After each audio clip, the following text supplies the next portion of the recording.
Ang kwento ni Saitama, isang bayaning ginagawa ito para lang sa kasiyahan at kayang talunin ang kanyang mga kaaway sa isang suntok lamang. Sa mundo ng mga superhuman na nilalang, si Saitama ay isang natatanging bayani, simple at matipuno pero nagtataglay ng kakaibang lakas.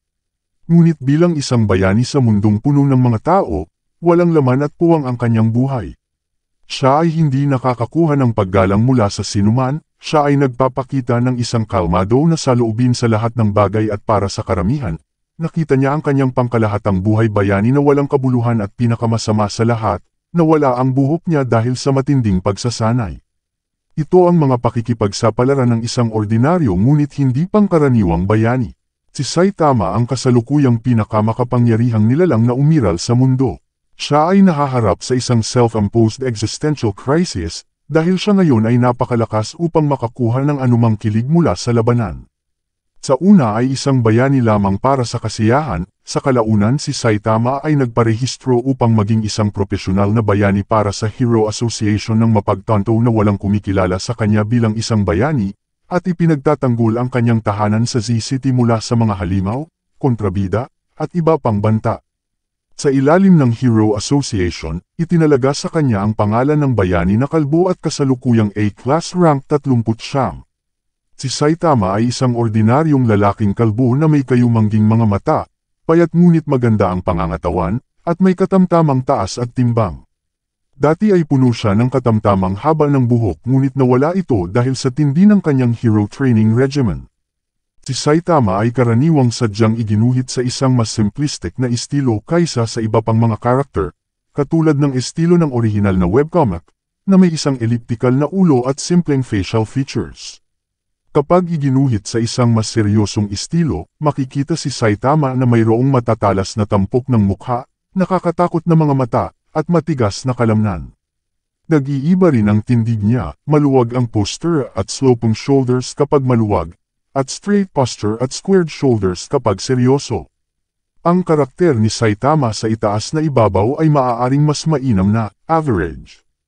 Sa unang sulyap, walang anumang bagay tungkol sa kanya ang tumatama sa sinumang nakilala niya o nagiging dahilan upang mapansin nila ang anumang kapansin-pansin tungkol sa kanya.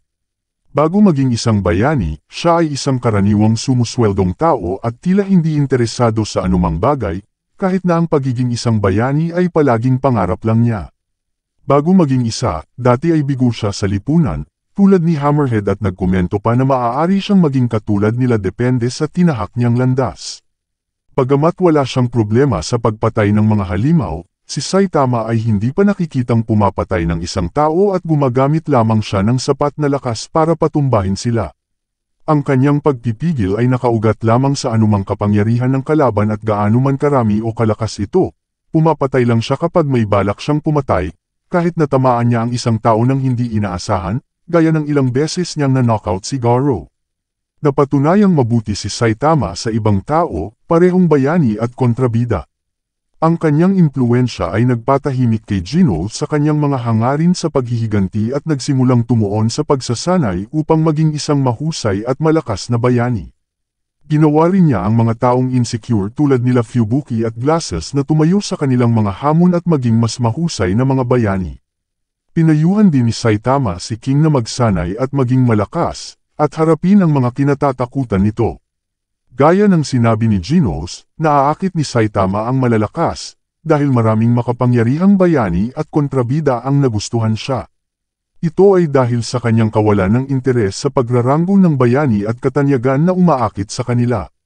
Sa ngayon, wala pang kaaway ang nagawang manakit sa kanya sa anumang paraan, at halos walang kaaway ang nakaligtas sa isang maalab na suntok mula sa kanya.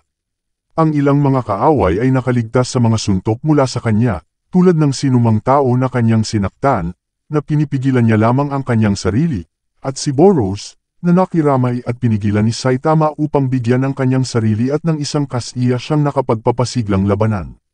Ang pinagmulan ng napakalaking lakas ni Saitama ay mahiwaga at hindi maliwanag. Bagamat sinasabi niya sa lahat na nakuha niya ang kanyang hindi kapani-paniwalang kapangyarihan sa pamamagitan lamang ng pisikal na pagsasanay, walang sinuman ang naniniwala sa kanya. Ayon kay Saitama, pagkatapos ng 1 taon at kalahati ng 100 araw-araw na push-up, sit-up, at squats, kasama ang 10 kilometro araw-araw na pagtakbo, nakamit niya ang ilang antas ng superhuman strength.